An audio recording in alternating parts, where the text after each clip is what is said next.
Em Gênesis capítulo 30, versículo 37 e 43. Agora vamos colocar de pé em reverência a palavra do Senhor. Essa palavra tem que ser ouvida de pé. Quando Esdras começou a ler a palavra, o povo estava de pé para ouvir, para receber a palavra do Senhor. Gênesis 37, versículo 37. Vamos ler. Amém? Nós vamos falar sobre vara nessa noite. Você vai entender por que eu estava pregando no primeiro domingo e Deus me deu a unção. E no dia da ceia Deus confirmou que eu deveria usar uma vara. E eu usei essa vara no domingo passado. E domingo passado eu estava sentado orando e o Senhor falou: agora peça ao povo para trazer varas. Da mesma forma que Noé construiu uma arca no deserto, ninguém entendia, taxou Noé de louco. Nós talvez sejamos loucos hoje porque nós obedecemos ao Senhor em trazer essas varas. Mas eu quero falar uma coisa para você. Para cada obediência há uma bênção de Deus. A Bíblia fala assim: crede no vosso Deus, estareis seguro, mas crede no vosso profeta e prosperareis. E Deus tem falado no meu coração que Ele quer derramar uma prosperidade muito grande sobre a nossa vida. E o que Deus fala ao meu coração é que o presente, como se diz presente, é um presente de Deus. Às vezes nós esperamos que Deus nos prospere lá no futuro, daqui a 1 ano, 2 anos, 3 anos. E o Senhor tem emergência em nos abençoar. E eu estava falando: Deus abençoa o ano 2012. Deus não peça para 2012, mas peça para 2011. Porque em 2011 eu vou mudar a sorte de muitos naquele lugar. Sabe, irmãos, eu acredito em Deus. Eu acredito naquilo que eu prego. Eu acredito na palavra de Deus. Se nós fizermos o que é correto diante dos olhos do Senhor, se nós obedecermos a Deus, Deus vai nos fazer prosperar. Não estou falando para você que você não vai enfrentar lutas, tribulações e problemas, porque existe luta nesse mundo. Mas eu estou falando que em toda luta você vai ter vitória. Que todo gigante que você enfrentar, você vai vencer o gigante. Eu estou falando que se você trabalhar honestamente, como Jacó trabalhou honestamente, Deus vai te honrar e Deus vai te fazer prosperar. Amém? Então nós vamos aprender um pouco mais da palavra nessa noite. Tomou então Jacó varas verdes de álamo, de aveleira, de plântano, e lhes removeu a casca, em riscas abertas, deixando aparecer a brancura das varas, as quais assim, escorchadas, ou seja, descascadas, pôs ele em frente do rebanho, nos canais de água e nos bebedouros aonde os rebanhos vinham para descendentar-se. Conceberam quando vinham a beber, e concebia o rebanho diante das varas, e as ovelhas davam crias listradas, salpicadas e malhadas. Então separou Jacó os cordeiros e virou o rebanho para o lado dos listrados, pretos nos rebanhos de Labão. E pôs o seu rebanho à parte, e não juntou com o rebanho de Labão. E todas as vezes que concebia as ovelhas fortes, presta atenção, todas as vezes que concebiam as ovelhas fortes, punha Jacó as varas à vista do rebanho nos canais de água, para que concebesse diante das varas. Porém, quando o rebanho era fraco, não as punha. Assim as fracas eram de Labão e as fortes de Jacó. E o homem se tornou mais e mais rico. Teve muitos rebanhos, servas e servos, camelos e jumentos. Amém? Jacó se tornou muito rico. Por quê? Nós temos que lembrar de Jacó. Jacó, ele tinha uma promessa de Deus sobre a sua vida. Jacó, a palavra Jacó significa agarrar no calcanhar, ou seja, ele agarrou a promessa de Deus, ele não desprezou a promessa da primogenitura, não desprezou a aliança com Deus como Isaú. Nós temos que lembrar disso. Jacó trabalhou honestamente para Labão.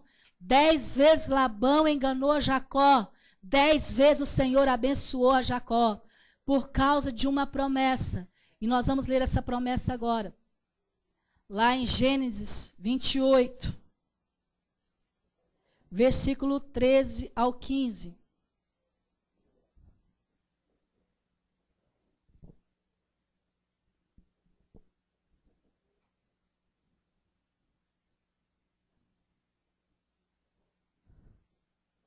Deus, ele deu uma instrução para Jacó em sonho. Deus falava com Jacó em sonhos.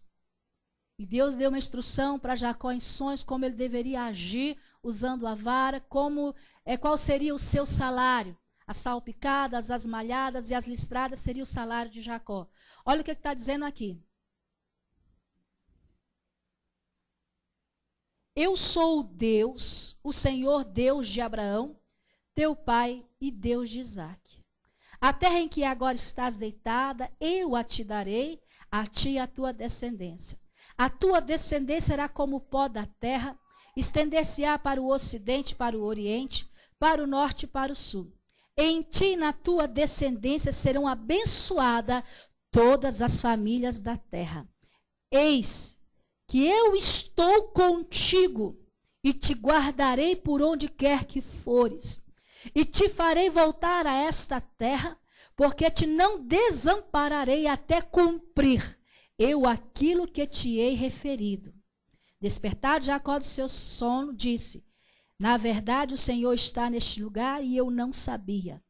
E temendo disse: quão temível é este lugar, é a casa de Deus, a porta dos céus. Feche os seus olhos. Vamos orar ao Senhor, o Senhor do universo, o Rei dos reis, o Senhor dos senhores. Amado, esta palavra é uma palavra rema, é uma palavra revelada, é uma palavra inspirada por Deus. E eu quero, com toda a humildade do meu coração, ministrar essa palavra ao seu coração. E que você possa entender essa palavra de hoje, porque é uma palavra forte. É uma palavra que o Senhor me deu às 4 horas da manhã. E Ele foi falando ao meu coração, e Ele me foi mostrando os versículos, os textos. E Ele foi falando muito forte, ao ponto de quando eu fui deitar e dormir novamente, eu estava voando, orando, e o Senhor falava comigo em sonhos. E eu vi o Senhor agindo sobre a minha vida em sonhos. E nesse dia eu passei o dia inteiro com uma presença forte do Senhor na minha vida. Menos de mim e mais de Deus. Senhor, nessa noite, em nome do Senhor Jesus, eu me coloco, eu me coloco na tua presença, porque eu quero menos de mim e mais de ti. Eu quero que o Senhor me use nessa noite para ministrar a bênção profética a este povo. Eu quero que o Senhor me use para pregar a palavra, a rema revelada. Eu quero te pedir nessa noite, meu Pai, que a instrução do Senhor chegue ao nosso coração. Por isso nos abençoa nessa noite, nos fortaleça. Que a sua graça, que a sua unção, que o seu poder seja derramado sobre a nossa vida. E que tudo aquilo que nós formos fazer nessa noite, nesta reunião, que seja dirigido pelo teu Espírito Santo. E que nada venha impedir que os céus se abram sobre este lugar e que a glória do Senhor desça sobre a nossa vida. Eu oro nessa noite no nome santo, no nome poderoso daquele que é, que era e que há de vir, Jesus Cristo. Amém. Graças a Deus. Pode sentar no seu lugar. A primeira pergunta que Deus me fez, Deus tem me falado muito assim em termos de perguntas. Por que a vara funciona? Por que a vara funcionou para Jacó? Foi uma das perguntas que Deus me fez. Por que a vara funcionou para Jacó? Por que um simples pedaço de pau, um pedaço de galho, que Jacó pegou, esfoliou, tirou a casca, colocou junto aos mananciais de águas, junto aos poços, junto aos ribeiros, colocou ali onde o gado, o rebanho vinha para beber, matar a sua sede? Por que aquelas varas produziam o rebanho de Jacó? produzir os cordeiros de Jacó, produzir os rebentos de Jacó. Porque, irmãos, há uma resposta muito forte. A vara, naquele momento, ela representava uma instrução de Deus.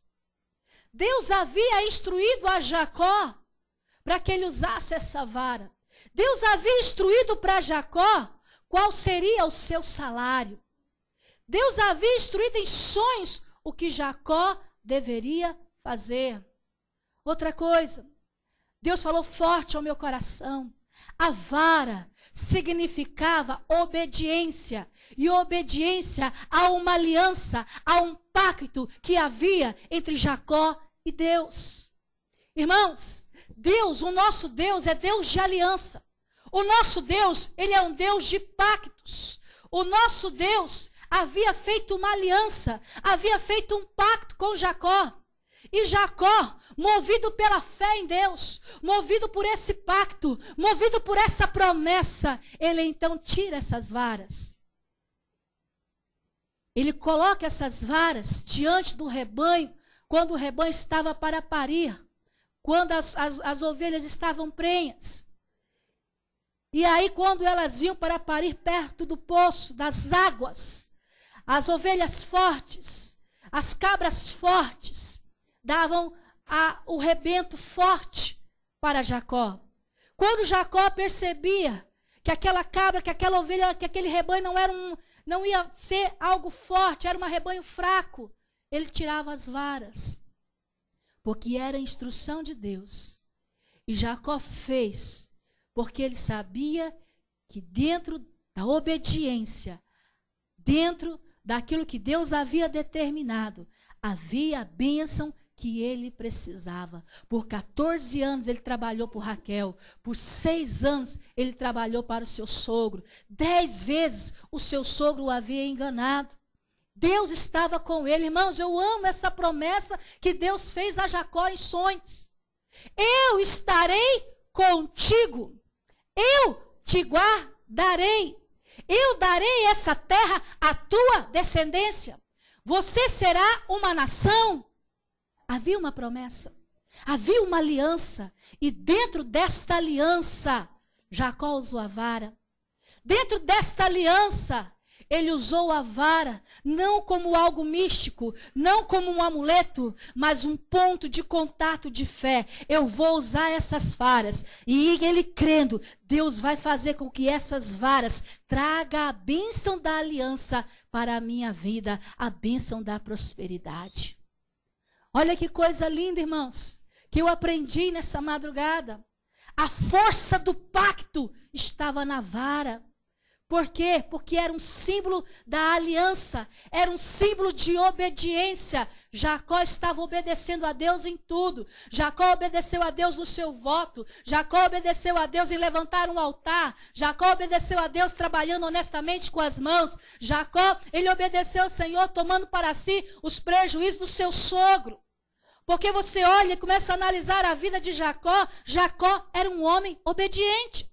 Jacó era um homem que conhecia Deus. Jacó sabia a força de um pacto, a força de uma aliança. Por isso que nós lemos nos domingos passados que se Deus me abençoar, se Deus me prosperar, eu vou dar o dízimo. E ali ele levanta um altar e derrama azeite sobre aquele altar. Jacó sabia o valor da força de um pacto.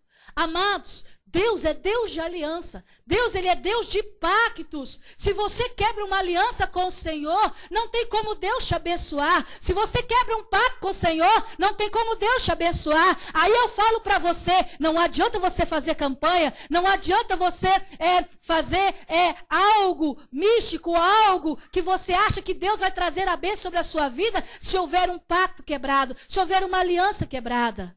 Nós muitas vezes fazemos campanhas na igreja como nós estamos fazendo esta campanha.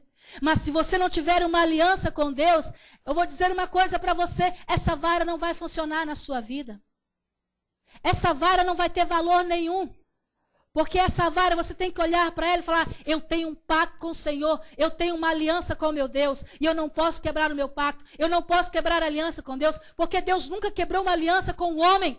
O homem que quebra a aliança com Deus, Deus nunca quebrou um pacto com o homem que quebra o pacto com o Senhor.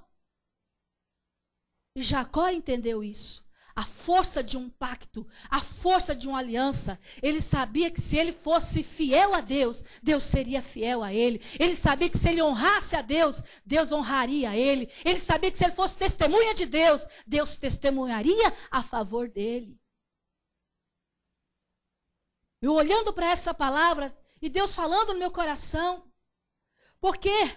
Porque por trás de uma vara que Jacó usou pela fé, havia uma promessa de Deus. Quando você for usar essa vara até dezembro deste ano, foi o que Deus me falou no meu coração, você tem que lembrar que há uma promessa de Deus e que você não pode quebrar a aliança com seu Deus, você não pode quebrar o pacto que você fez com Deus, você tem que cumprir os seus votos, você tem que obedecer ao Senhor, você tem que cumprir os mandamentos do Senhor, porque se você não cumprir os mandamentos do Senhor, não há como a bênção de Deus chegar à tua vida.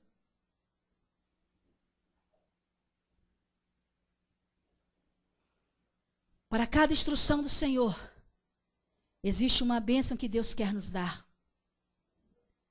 Para cada mandamento de Deus, para cada promessa na nossa vida, existe um manancial de águas vivas que Deus quer derramar sobre a nossa vida. E para Deus cumprir, nós temos que obedecer. Fala, para Deus cumprir, eu tenho que obedecer. Vamos lá em Deuteronômio capítulo 8.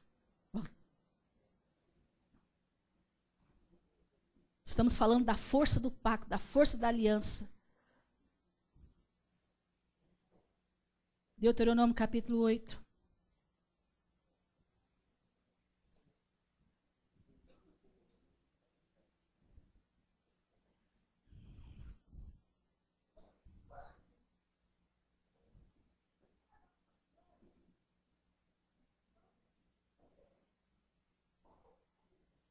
Para cada instrução do Senhor, existe uma bênção que Deus quer nos dar. Deuteronômio 8:1. Escute isso. Vou voltar agora mesmo nessa passagem. Acharam? Escuta o que Deus está falando. Irmãos, eu tenho aprendido uma coisa. Escutar é você ter a intenção de obedecer. Fala, escutar é ter a intenção de obedecer. Tem muita gente que escuta, mas não obedece. Então você tem que escutar e ter a intenção de obedecer. Porque aí se você está escutando verdadeiramente aquilo que Deus está dizendo para você. Então olha o que Deus está falando conosco nessa noite. Tenha o cuidado de obedecer a toda a lei que hoje lhes ordeno. Por que eu tenho que obedecer à lei do Senhor? Por que eu tenho que obedecer os mandamentos de Deus? Por que eu tenho que estar de acordo com a palavra de Deus? Aí Deus fala por quê? Qual é a causa de obedecer? Qual é o motivo que eu tenho que estar obedecendo os mandamentos de Deus? Aí Deus fala, para que vocês vivam, multipliquem-se e tome posse da terra que o Senhor prometeu com juramento aos seus antepassados. Primeiro, olha só. Para cada instrução do Senhor existe uma bênção que Deus quer nos dar. Para cada mandamento do Senhor existe uma bênção. Deus quer que você viva. Deus quer que você se multiplique. Amém? Deus está falando conosco. Eu quero que vocês vivam. Aí eu vou lá no Novo Testamento, em João 10:10. O diabo vem somente para matar, roubar, destruir. O ladrão vem para matar, roubar, destruir. Mas eu vim para que todos tenham vida e vida com abundância. Então Deus quer que nós vivamos. E eu perguntei para Deus, Senhor, essa vida com abundância, eu tenho que esperar lá no céu? E Deus disse não, porque a vida com abundância, ela é dupla. Por isso Deus fala de multiplicação. Em Deus, irmão, sempre vai ser multiplicação. Em Deus sempre vai ser o dobro, o triplo. Deus sempre vai estar multiplicando algo na nossa vida. E eu perguntei a Deus, Deus, então, eu vou viver uma vida abundante na terra. E Deus falou, e outra vida abundante também lá no céu. Então a vida que Deus quer nos dar é dupla, é bênção dupla. Vida nessa terra e vida lá no céu. Irmãos, toda a bênção de Deus, ela não vem com dores, mas ela vem com multiplicação sobre a nossa vida. Olha que coisa mais linda que Deus fala conosco. Por que que Deus nos deu a sua lei? Por que que Deus quer que nós venhamos, irmãos, cumprir a palavra dele? Para que possamos viver na presença de Deus. Para que nós possamos ter abundância na nossa vida. Para que a bênção se multiplique sobre a nossa vida. Bênção dobrada sobre a nossa cabeça. Vida aqui na terra e vida também lá no céu. Seja feita a tua vontade assim na terra como no céu. Qual é a vontade de Deus? Que todos cheguem ao pleno conhecimento de Jesus Cristo. Que todos sejam abençoados. Que todos sejam salvos. Que todos sejam curados. Que todos sejam prósperos. Por quê? Porque lá no céu não tem doente. Lá no céu não tem miserável. Lá no céu não tem problemático. Lá no céu não tem perturbado. Então Deus quer que a bênção do céu chegue aqui na terra, irmãos. Então é bênção nessa terra e bênção também lá no céu. É isso que o Senhor está falando. É a força da obediência faz que nós sejamos prósperos sobre essa terra. Nós tomamos possessão da terra. Agora, olha que coisa mais linda, Deuteronômio 10. Versículo 12. Escute isso. Pastor, o que Deus quer de mim? Deus quer simplesmente que você obedeça. Obediência quebra a maldição. Obediência faz com que nós sejamos abençoados até 1000 gerações. Daqueles que obedecem ao Senhor. Daqueles que estão na sua presença. Olha só Deuteronômio 10, 12. Você é Israel de Deus. Você faz parte de uma nação. Você é uma nação de Deus. É o Israel de Deus espiritual. Você foi enxertado na videira verdadeira. Os judeus, eles eram enxertados na videira. Eles eram legítimos diante do Senhor. Mas nós não. Nós, nação gentílica, nós não éramos legítimos diante do Senhor. Mas nós fomos enxertados na videira verdadeira. E hoje nós podemos chamar a Deus de Pai, irmãos. Por quê? Porque nós não somos filhos adotivos. Não no significado que este mundo coloca. Mas a adoção de filhos verdadeiros. Que têm a mesma herança. Que têm a mesma promessa de Deus. Para os judeus, para nós também. Os judeus lutam pela terra. Nós estamos lutando pela nossa terra celestial. Amém? Eles vão governar essa terra, mas nós vamos governar o céu. Está vendo aí, irmãos? Coisa maravilhosa é a palavra do Senhor. Olha só o que Deus está falando. E agora, ó Israel, que é que o Senhor, o seu Deus, lhe pede? O que Deus lhe pede? O que Deus requer de nós? Olha o que Deus está nos pedindo. Senão que tema ao Senhor. Irmãos, essa palavra temer não é ter medo de Deus. Tem pessoas que têm medo de Deus, não é ter medo de Deus. É reconhecer Deus como seu Senhor. É amar a Deus, é adorar ao Senhor, é servir ao Senhor. Não com medo, mas com respeito, com temor. Colocando Deus no seu devido lugar, num altar somente dEle. Olha o que Deus está nos falando.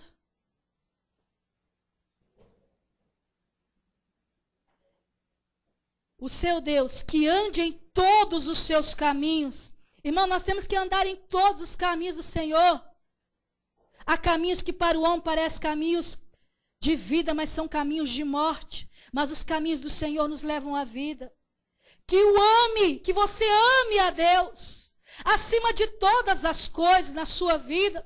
Amar ao Senhor mais do que a sua esposa, mais do que os seus filhos, mais do que os bens materiais. Amar ao Senhor até mesmo acima de você mesmo. Ame ao Senhor e que sirva ao Senhor seu Deus de todo o seu coração, de toda a sua alma, e que obedeça aos seus mandamentos e os seus decretos, os decretos do Senhor, que hoje lhe dou. Agora o que Deus fala aqui? Para o seu próprio bem. Deus criou mandamentos, Deus criou decretos, Deus criou leis para o nosso próprio bem. Por que Deus criou as leis? Para o meu bem. Por que Deus criou a lei? Para o seu bem. Por isso que Deus, Ele criou esses mandamentos. Por isso que Deus quer que nós o sirvamos, que nós venhamos andar nos seus caminhos, que nós venhamos obedecer. Porque tudo que foi criado dentro dessa palavra não é o teu mal, não é para te afligir, não é para te humilhar, mas é para o teu bem. Por quê? Porque a Bíblia fala que quando nós buscamos ao Senhor, nós temos vida. Porque a Bíblia fala que se nós orarmos em nome de Jesus e nós crermos, tudo que nós pedimos em nome de Jesus, crendo, o Senhor vai nos dar. Então, para que nós temos que obedecer a Deus, irmãos? Para que você não morra, para que você não fique doente, para que você não fique miserável, para que você não fique perturbado, para que você não seja escravo. Porque quem obedece ao Senhor não vive uma vida de escravo, não vive uma vida de servo, mas vive uma vida de filho. Nós somos filhos. Deus nos trata como filhos. E como filhos, nós temos que obedecer ao nosso Pai. Como filhos, nós temos que estar diante do nosso Pai. Por isso que nós temos que obedecer. Por isso que nós temos que estar sendo trabalhados no nosso coração a respeito dessa palavra obediência. Obediência é um ato de amor. Quando você ama, você obedece. Quando você se entrega a Deus e deixa Ele tomar a sua vida, Deus ele começa a agir na sua vida e realiza os seus sonhos. Então, tudo é para o nosso bem. Toda a palavra, toda a instrução de Deus, todo o mandamento do Senhor é para o nosso bem. Amados, eu tenho olhado para essa palavra. Vamos lá em Deuteronômio 7, versículo 9.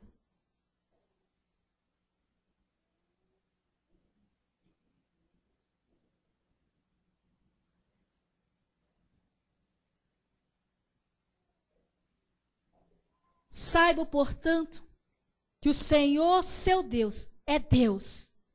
Ele é o Deus? Ele é o Deus? Que mantém a aliança e a bondade por 1000 gerações daqueles que o amam e obedecem os seus mandamentos. Está vendo aí, irmãos? A bondade, a misericórdia, até 1000 gerações, para aqueles que obedecem os seus mandamentos. Amados, por isso é que Deus nos deu a sua palavra. Por isso é que Deus nos deu a sua lei. E uma coisa interessante que Deus me chamou muita atenção. Por que que a vara era colocada junto à fonte das águas? Deus me fez essa pergunta também. Por que que Jacó colocou as varas junto às águas? E eu falei, Senhor, é porque os cordeiros têm sede e vão lá beber. Mas por que que ele não colocou diante do pasto? Quando eles estavam comendo capim? Porque Deus trazia, gente, isso é forte. Deus trazia os animais para perto das águas. Porque os animais viam a vara e procriavam as malhadas, as listradas, o salário de Jacó. Mas quem dava força para elas procriar e dar forças aos rebentos eram as águas. E quem é as águas? Aquele que tem sede, venha a mim, beba de graça da água da... Por que águas? Porque as águas eram uma representação de Jesus. As águas eram uma representação daquele que iria saciar a sede daqueles animais, iria dar força para eles procriar. Aí eu entendi uma coisa que Deus falou profundamente no meu coração. Sem a presença de Jesus, não há como haver bênção sobre a nossa vida. As varas não funcionam somente com obediência, mas as varas funcionam se o manancial de águas vivas estiver fluindo na nossa vida. Jesus, a presença de Jesus. Por que Jesus? Porque Jesus é o nosso pacto. Jesus é a nossa aliança. Maldito todo aquele que for pendurado no madeiro. E ele foi pendurado no madeiro por nossa causa. Hoje nós temos aliança com o nosso Deus por causa de Jesus. Jesus, irmãos, é o manancial de águas vivas. Ele fala para aquela mulher: mulher, olha só, se você soubesse quem está te pedindo água, hoje você pediria a essa pessoa água, e ele te daria água que vai produzir vida eterna para você, a qual você nunca mais vai ter sede na sua vida. As águas. Jesus, irmãos, é a água da vida. Aquele que beber de Jesus nunca mais terá sede. Aquele que tiver Jesus na sua vida se tornará um manancial de água, uma fonte de água. Aí a palavra do Senhor fala que haveria rios de água viva fluindo no nosso interior, se nós crêssemos em Jesus. Olha só, irmãos. A força para você conceber está em Jesus. Fala para o irmão que está do seu lado. Amém? Nós temos que ter a presença de Jesus na nossa vida. Jesus é a água da vida. Jesus nos dá a vida. O que a água faz, irmãos? A água revigora. A água tira o cansaço do nosso corpo. A água tira as dores do nosso corpo. A água traz refrigério. A água renova as nossas forças. A água, irmãos, ela é fresca. A água produz vida em nós. E sem água nós morremos. O máximo que alguém pode ficar sem água é 5 dias. E está correndo o risco de ter totalmente os seus rins paralisados por falta de água. Podemos sobreviver sem comida? Podemos até 40 dias. Mas sem água ninguém sobrevive. Por isso que Jesus fala que para você viver, para você ter refrigério na sua alma, para você ter forças novamente, você precisa de Jesus. E Jesus é o mediador entre Deus e os homens. Não adianta, irmãos. É Jesus e é Jesus. Jesus cumpriu toda a lei. Jesus cumpriu toda a Escritura. Jesus, ele selou o pacto, a aliança que nós tínhamos com Deus lá na cruz do Calvário. Ele é o mediador de uma nova aliança. E por causa deles, eu não sou servo nem escravo, eu sou filho e sou herdeiro. Jesus nos trouxe essa promoção, essa posição de nós sermos filhos e herdeiros de Deus. Você só pode ser abençoado se você vier para Jesus. Porque Jesus te dá instrução. Jesus te dá poder para você conquistar. Amém? Jesus te dá poder para você vencer.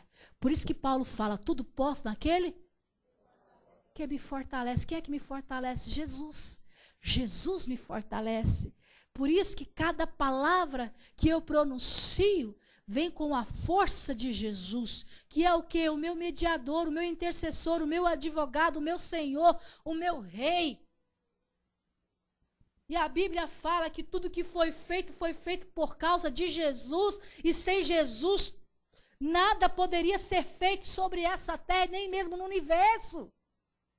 Então Jesus é a fonte das águas. É um ponto muito grande nessa palavra. Jacó aqui, ele estava sendo usado por Deus para dizer, todo aquele que tem sede, venha a mim e beba de graça da água da vida. Vinde a mim todos vós que estáis cansados, sobrecarregados, e eu vos aliviarei. Quem alivia o seu fardo, o seu cansaço é Jesus. A vara significa aliança. Mas aliança com quem? Com Jesus. Aliança com quem? Com Deus. Eu tenho que olhar para as promessas do Senhor. E as promessas hoje são alcançadas em nome de Jesus. As promessas passam por Jesus. As promessas vêm sobre a nossa vida por causa de Jesus. Para Deus hoje realizar qualquer coisa na nossa vida, passa pelo seu Filho. E Jesus envia o seu Espírito Santo. E o Espírito Santo também vem, porque o símbolo do Espírito Santo também é água, é chuva. E vem sobre a nossa vida agindo e nos fazendo prosperar em nossos caminhos. Amados, você está vendo a importância da força do pacto, da força da aliança, da força de obedecer a palavra do Senhor, de você estar de acordo com Deus. Aí Deus me falou algo muito forte, que eu quero terminar essa palavra hoje. Toda vez que você quebra uma aliança, escuta isso. Para você resgatar essa aliança, tem que haver um conserto. Aliança significa conserto. Não um conserto entre Deus e nós, entre nós e o nosso Deus. E para nós voltarmos, eu entendi isso hoje. E para nós voltarmos a ter um conserto com o Senhor, aí que você vai entender. Para nós voltarmos a ter uma aliança com Deus, o que Deus faz conosco? Para nós unirmos novamente ao Senhor, para nós novamente termos uma aliança com Deus. Fala para o irmão aí, para você que quebrou a aliança. Voltar a ter aliança com Deus. Você precisa ir para a fundição. Você sabe o que é fundição?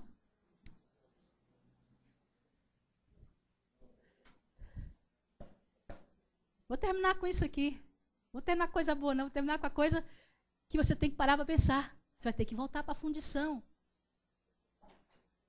Por isso, irmãos, que a Bíblia fala que o ouro ele é provado. E o ouro é provado e é colocado no crisólito, que é um lugar onde se esquenta até derreter, para tirar todas as impurezas. Por isso que a Bíblia fala que Deus ama os seus filhos e como pai, ele disciplina os seus filhos. Como pai, ele corrige os seus filhos. Você não volta, Deus, eu voltei, renovei minha aliança contigo. Espera aí. Deus vai te provar. Você vai voltar para a fundição. Para você ser purificado. Aí você vai para onde? Para o fogo. Do fogo, você vai para a forma.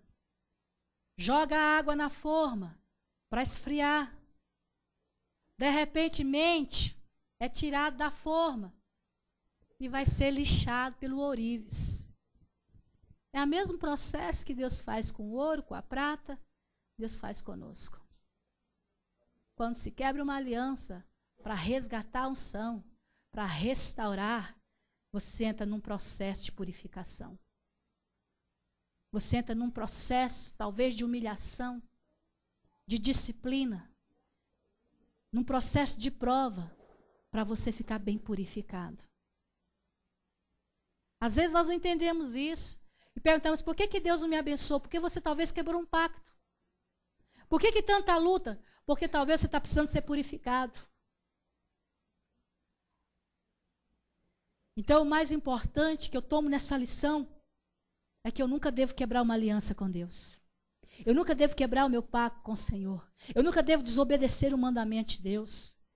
E é fácil a gente desobedecer os mandamentos do Senhor, irmãos. Quais seriam os mandamentos de Deus para a nossa vida nos nossos dias atuais? Congregar numa igreja é mandamento. Quem não congrega na igreja não vai congregar com a igreja lá no céu. É um mandamento congregar na igreja, é mandamento. É mandamento, irmãos, perdoar o seu irmão, porque se você não perdoa o seu irmão, não tem como Deus te perdoar. É mandamento.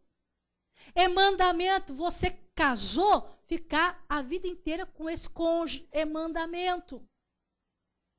Lá no céu não existe vários casamentos com a mesma pessoa. E lá no céu nem se dão em casamento. Se você quebra uma aliança com a sua esposa, quebra uma aliança com o seu esposo, você está quebrando o mandamento. É mandamento, nós não temos inveja. Nós não ficamos mentindo, enganando as pessoas, sendo desonestos, roubando a Deus os dízimos nas ofertas, roubando as pessoas porque nós não pagamos os nossos compromissos. É mandamento. Porque o dia que você fala, Deus, a partir de hoje eu quero ser fiel ao Senhor, eu quero andar sobre os seus mandamentos, você está fazendo uma aliança com Deus. E todas as vezes que você faz algo, você está quebrando a aliança com Deus. E quando você quebra a aliança com Deus, você perde a força da prosperidade na sua vida, você perde a bênção do Senhor, não tem como Deus agir. E é por isso que existe no meio da igreja muitos fracos, muitos doentes, muitos miseráveis, muitos que não prosperam. Por quê? Porque quebrou o pacto. E para voltar ao conserto, nós temos que fazer igual Davi. E Davi pagou um preço muito grande. Davi sabia que ele havia quebrado o pacto que ele havia feito com seu Deus quando ele adulterou com Betseba e quando ele matou o esposo dela. Houve consequência do pecado. Sabe por quanto tempo Davi ficou com a aliança quebrada com Deus? 1 ano. 1 ano Davi escondeu seu pecado. 1 ano Davi, irmãos, não observava aquilo que ele tinha feito, que era quebrar a aliança com o Senhor. 1 ano, diz a palavra, que os ossos de Davi se secaram, que a sua pele se apegou aos seus ossos, que a sua alma ficou perturbada e angustiada até o inferno. 1 ano, Davi estava doente espiritualmente. Pastor, quando é que Davi voltou a ter força novamente? Lá no Salmo 51. Quando ele fez uma oração de arrependimento a Deus, quando ele voltou novamente a face para Deus, aí eu entendo o que ele quis dizer. Vamos lá no Salmo 51, para terminarmos. Aí eu entendo o que ele quis dizer, irmãos. Quando ele fala assim, não me repulses da tua presença, nem retires o teu Espírito Santo. Restitui-me a alegria da tua salvação e me sustenta com o espírito voluntário. Salmo 51, versículo 11 e 12. Hoje eu entendo isso. Hoje eu entendo isso. Davi passou 1 ano amargurado. 1 ano oprimido. 1 ano sem sentir a presença do Espírito Santo como ele sentia antes. Ele não tinha mais alegria. Ele não tinha mais alegria porque o pecado, irmãos, rouba a nossa alegria. O pecado nos mata espiritualmente. Quando você peca, você morre. Só tem uma maneira de você ressuscitar. Se arrependendo, pedindo perdão para Deus e voltando novamente. Toda vez que você peca, você morre. Davi passou morto 1 ano. Ele só pôde ser restaurado, só pôde ser resgatado depois que ele confessou o seu pecado, depois que ele se arrependeu de verdade.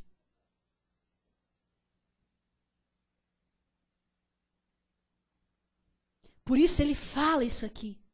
E ele fala com propriedade. Deus, passei 1 ano sem a tua presença, mas eu preciso da tua presença. Irmão, um homem que não tem a presença de Deus é uma pessoa morta. É uma pessoa perturbada, angustiada, oprimida, depressiva, triste.